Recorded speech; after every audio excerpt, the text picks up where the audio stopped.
Yeah. You made something similar to education, Yes. teaching leadership. There's this topic or subject in our secondary school, civic education, Okay. where it is believed that students are taught about being good members of the society. With this in place, why do you think it's not necessarily addressing a change in the mindset of how teenagers see leadership? Civic education is great. It teaches about civic responsibilities and all. But the thing is, it can be improved on. Not just focusing on just civic responsibilities, but teaching leadership, as a whole, because leadership has many parts. We have values, we have emotional education, social emotional education, we have character, we have also the place of practical leadership as well. So beyond you just teaching them, our national values and everything, trying to instill patriotism in them, you also have to teach them how to lead and give them opportunities to lead as well. You show them that this is how leadership should be, and this is something civic education doesn't really cover for. So if the curriculum can be worked on, whereby leadership education can be, immersed into the current curriculum and expanded on. Just imagine a scenario whereby every child starts learning leadership from even primary school or from GS1 till they get to university. The ripple effect of that will be so, because when it comes to leadership, one of the fastest way people learn is through peer-to-peer influence. So the effect is just imagine it. Imagine what can happen, or what could happen if we intentionally start infusing leadership education into our educational curriculum. People like to attribute to the fact that our elders failed this generation. Do you think that may be fair? One thing I have come to realize is that our elders are not perfect people.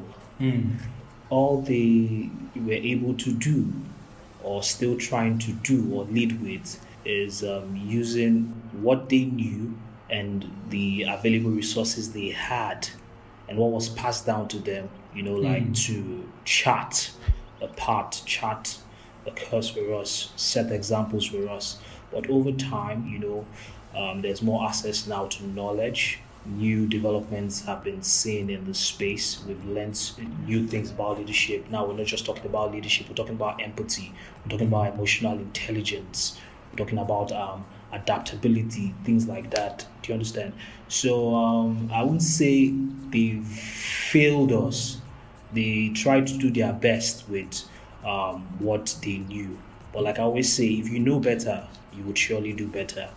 So it's left to us to look at the areas whereby they've made mistakes, not just criticize them, but learn from it and take, intentional and proactive steps on learn, those things they've taught us or we've learned from them.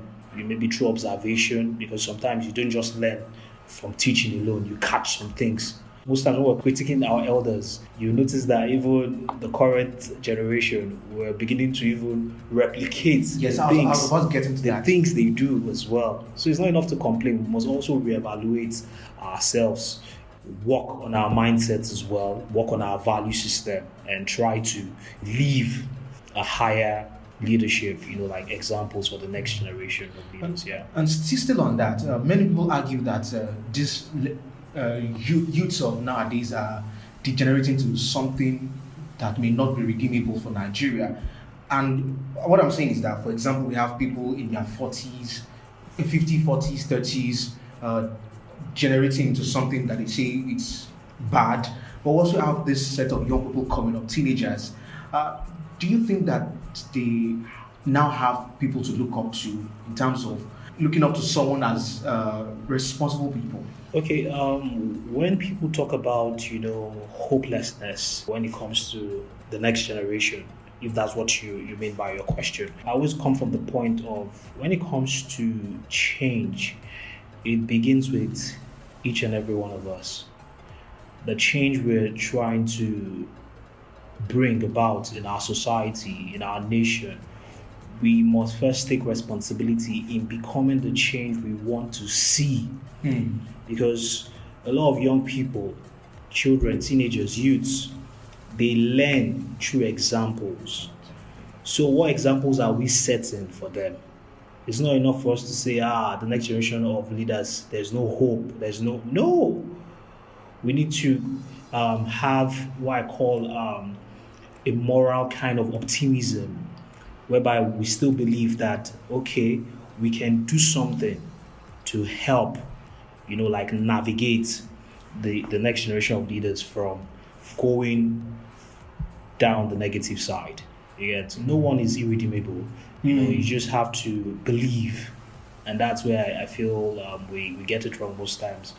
We choose not to believe, and if we can come from a place whereby we make that decision to not just be led by our feelings, but make a decision to say, okay, we know this is going to be hard, but we can do it. Yet it's a kind of mindset like that changes everything. That's the game changer. Yeah. You spoke about belief now, and everywhere we turn to, it's almost looking like people have lost hope in the future of Nigeria, and so which makes them to do crazy things, which makes them to live lawlessly, as if there's no law, there's nothing, and what then can be done to revive hope in a typical Nigerian, or in fact for a young Nigerian? What I would say is we all just have to take proactive steps towards leading in our own little corners. That's where it starts from, one good deed, one good act, always making that conscious decision to do the right thing, even when we're faced with opportunities to do the wrong thing. Do you understand? So things like that has a ripple effect. It has a way of giving everyone hope again. If I could use the example of what we do at the Fame Foundation, I know so many people who, when we started the Fame Foundation, they were always saying, this thing you people want to embark on, are you sure it's possible? Because whether you like it or not, we live in a very cynical country whereby people are quite pessimistic about, the possibilities of the future still being bright. They keep saying things like, that's how we've been hoping, we've been praying and, and all like that. But we need to come from a place whereby we still need to, work on ourselves as individuals. The leaders, the positional leaders of this country, they're not just the problem. Each and every one of us as well, we contribute to the larger problem in our country. So instead of just pointing fingers at some few people, it's time we all deliberately began to say, I will be the change I want to see. I will be the change I want to see. I will make a difference. I will be the change I want to see. I'll use the little I have to help who I can. And that has a chain kind of reaction, everyone. If we choose to be people who show more kindness than hate, more love than wickedness, being our brother's keepers and all, little by little, hope will begin to rise again. Faith will begin to rise again. Yeah, but we live in a world whereby bad news spreads more than good. So that also helps you push the narrative that the country is irredeemable. But honestly, a lot of positive things are happening in the country, but most of them, they're just not being Published. Yeah, published. Thank you. Yeah. I want to believe that people are now having an understanding of leadership, because everywhere you turn to now, by the time you turn up your phone, you see people coming up with leadership classes, people saying. So in your own assessment, how would you rate the level of leadership, the quality of leadership in Nigeria at the moment? Okay, quality of leadership. Is it in general, or are you referring to from the leadership, the positional leadership, like governance? Yeah, from governance. Okay. From governance, how would you rate the quality of leadership as of now? Okay, I would say it can be better. It can be better. Like I keep saying, if they know better, they would do better. If you check most of them out, they never went through any form of leadership education. Do you understand? They just, I wouldn't say stumbled on those positions, because most of them are very intentional about getting to those positions. But it's not enough to get there. You can't give what you don't have.